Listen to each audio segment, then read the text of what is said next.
مقابلے میں باطل جب ٹھہر نہیں پاتا ہے تو وہ حق کا لبادہ ہی اڑا کر لوگوں کو گمراہ کرنے کے لیے پیش کرتا ہے. ابو حنیفہ کو بارہ 40 سوال تیار کرو، کسی طریقے سے بھی امام جعفر صادق علیہ السلام کو زیر کرنا ہے، اور سب سے سخت ترین سوالات، اور کئی مناظرے ہوئے جس پہ امام جعفر صادق علیہ السلام نے فتح پائی اور لوگوں کو دندان شکن جواب دیا. اور یہ 40 سوال بھی لے کر جو ہے اپنے قبر میں چلا گیا اور کامیاب نہیں ہو پایا. لیکن بعض نادان افراد اس کے علم میں اس سے شخصیت سے جو ہے مرعوب ہوئے، لیکن جو حق والے تھے وہ پہلے امام جعفر صادق علیہ السلام بنے. لیکن ان تمام واقعات کے گزرنے کے بعد بھی جس کے نصیب میں جہنم ہو اسے کوئی جنتی نہیں بنا سکتا، اور جو جنتی ہو اسے کوئی دوزخی نہیں بنا سکتا. یہ طے. اس کی ایک بہت بہترین مثال ہم نے دیکھی کہ کربلا میں دو افراد ایسے تھے جن کے بارے میں تاریخ پہلے کہتی تھی کہ یہ جو ہے جنت میں جائے گا اور یہ جہنم میں جائے گا. کون؟ عمر سعد، جو کہ اہل بیت کا رشتہ دار تھا، بڑا بادشاہ، بڑے بادشاہ کا بیٹا تھا، اور رشتہ داریاں تھی، عزیزداری تھی. ایسا نہیں کہ بے معرفت تھا، امام حسین کو پہچانتا تھا. اور جناب حور. لیکن جناب حور کے سلسلے سے واقعات کربلا سے پہلے سب کا یہ کہتا تھا کہ یہ جو ہے جو ہے ان کے لیے جہنم ہے اور اس کے لیے جو ہے جنت ہے. لیکن دنیا کی محبت نے ایک کو جہنمی بنایا اور دین کی محبت نے، آخرت کی محبت نے ایک کو جنتی بنایا. ایک نے اپنے دین کو بیچا، دنیا خریدا، تو اسے نہ دین ملا نہ دنیا ملی. عمر سعد نے دنیا پانے کے لیے، رائے کی حکومت کے لیے اپنے دین کو بیچ دیا، تو اسے نہ دین ملا نہ دنیا ملی. جناب حر نے، بہت توجہ چاہتا ہوں، جناب حر نے دنیا کو نہیں، دین کو پانے کے لیے دنیا کو بیچ دیا. تو جناب حر کے لیے میرے عزیزوں یہ کمال ہوا کہ دنیا میں رومال جناب زہرا ملا اور آخرت میں شفاعت حسین ابن علی. میرے عزیزوں، میرے شیعوں، اس سے زیادہ کیا چاہتے ہو کہ جب در حسین پر آ گئے ہو تو یہ سمجھ لینا کہ میری طہارت اور میری پاکیزگی نے مجھے حسین کا شیعہ بنایا ہے، اور اسی پر باقی رہنا، کیونکہ حسین کی محبت دنیا میں بھی سرخرو کرے گی، آخرت میں بھی کامیاب کرے گی. ایک صلوات پر محمد.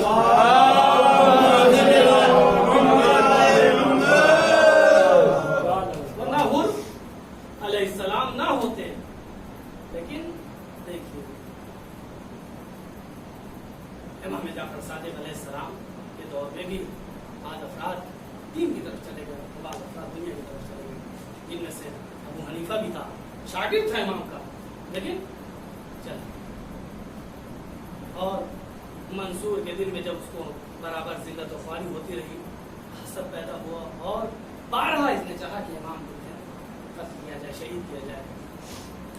اور تاریخ کہتی ہے ایک لمحہ وہ بھی آیا کہ امام کو اس نے زہر کے ذریعے سے شہید کر دیا. شہادت امام جعفر صادق علیہ السلام کے بعد تاریخی نے کہا ہے کہ امام کے جنازے میں اصحاب کی تعداد کافی زیادہ تھی، شاگردوں کی تعداد کافی زیادہ تھی. امام موسیٰ کاظم علیہ السلام نے نماز جنازہ پڑھائی، تکفین ہوئی، تجہیز ہوئی، بیٹے نے نماز جنازہ پڑھی. شاگردوں کی تعداد زیادہ تھی، صحابیوں کی تعداد زیادہ تھی. لیکن ہائے رے، میں کہوں گا مولا آپ کی نماز جنازہ بھی ہوئی، آپ کو تجہیز و تکفین بھی کیا. بزرگوار کا لاشا بے گور و کفن کربلا کی تپتی سرزمین پہ رہا، کوئی غسل و کفن دینے والا نہیں تھا. ایک بیٹا تھا، ہاتھوں میں ہتکڑیاں، پیروں میں بیڑیاں، گلے میں خاردار توق تھا. 11 محرم کو جب شہداء کے لاشے کے پاس سے امام چہارم کو لے جایا جا رہا تھا، امام نے امام حسین کے لاشے پہ جب نظر کی تاریخوں نے کیا چہرہ کا رنگ متغیر ہونے لگا. جناب زینب نے جب بھتیجے کا یہ حال دیکھا تو جناب زینب نے اپنے آپ کو اونٹ سے گرا دیا, ناقے سے گرا دیا. اللہ رے اللہ امام چہارم جناب زینب کی طرف متوجہ ہوئے. پھوپھی اماں خیر تو ہے, پھوپھی اماں خیر تو ہے. جناب زینب نے کہا بیٹا میری خیر نہ پوچھ, تو بتا تو خیر سے ہے. پھوپھی اماں میں کیا بتاؤں, انہوں نے اپنے گشتائے نجس کو دفن کر دیا. میرے بابا کا لاشا بے گور و کفن کربلا کی تپتی سرزمین پر میں مجبور.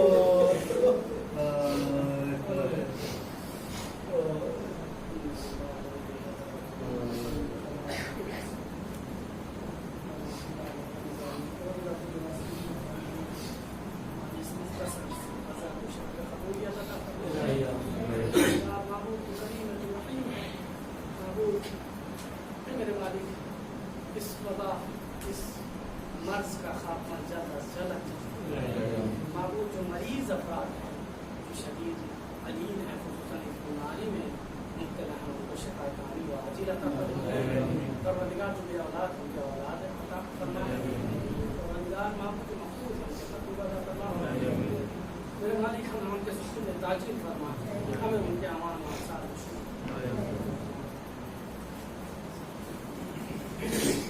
پار ہو گیا روزے غم امام نمودار ہو گیا. روزے غم امام نمودار ہو گیا. روزے غم امام نمودار ہو گیا. مقتول زہر دین کا سالار ہو گیا. روزے غم امام نمودار ہو گیا. روزے غم امام نمودار ہو گیا. افسوس امام جعفر صادق ہوئے شہید. افسوس امام جعفر صادق ہوئے شہید. سر پیٹ و شیعوں حشر نمودار ہو گیا. روزے غم امام نمودار ہو گیا. روزے غم امام نمودار ہو گیا. فرزند رو کے کہتے ہیں کیوں بولتے نہیں. فرزند رو کے بولتے ہیں کیوں بولتے نہیں. فرزند رو کے کہتے ہیں کیوں بولتے نہیں. فرزند رو کے کہتے ہیں کیوں بولتے نہیں. بابا بتاؤ کیسا یہ آزار ہو گیا. روزے غم امام نمودار ہو گیا.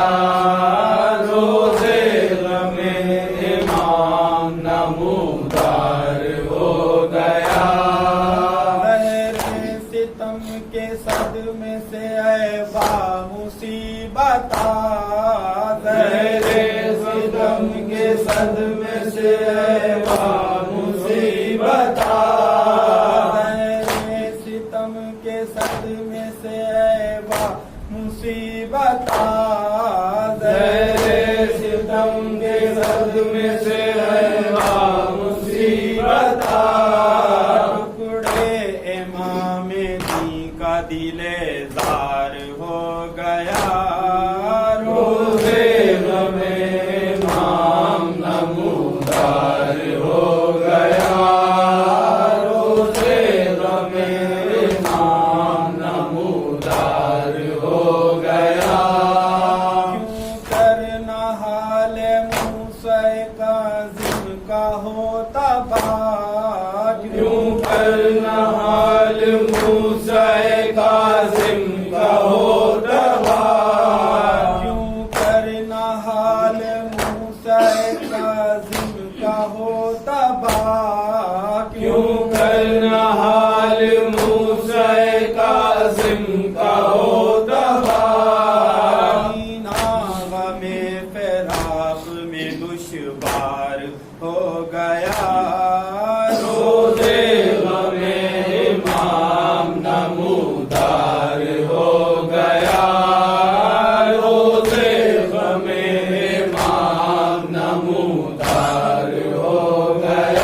جہان سے کیا کیا جفائیں سہ کے ستارے جہان سے، محشر جہاں میں غم سے نمودار ہو گیا، روزے غم امام نمودار ہو گیا، روزے غم امام نمودار ہو گیا۔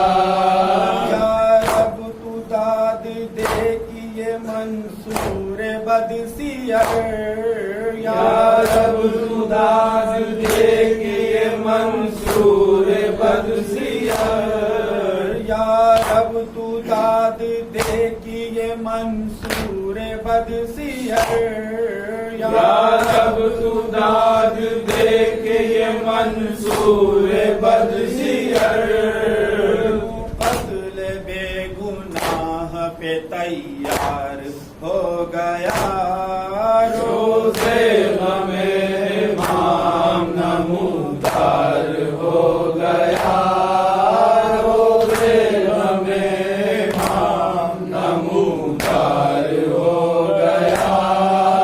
روزے دوشنبہ 15 شوال مومنوں، روزے دوشنبہ 15 شوال مومنوں، افسوس قتل شیعوں کا سردار ہو گیا،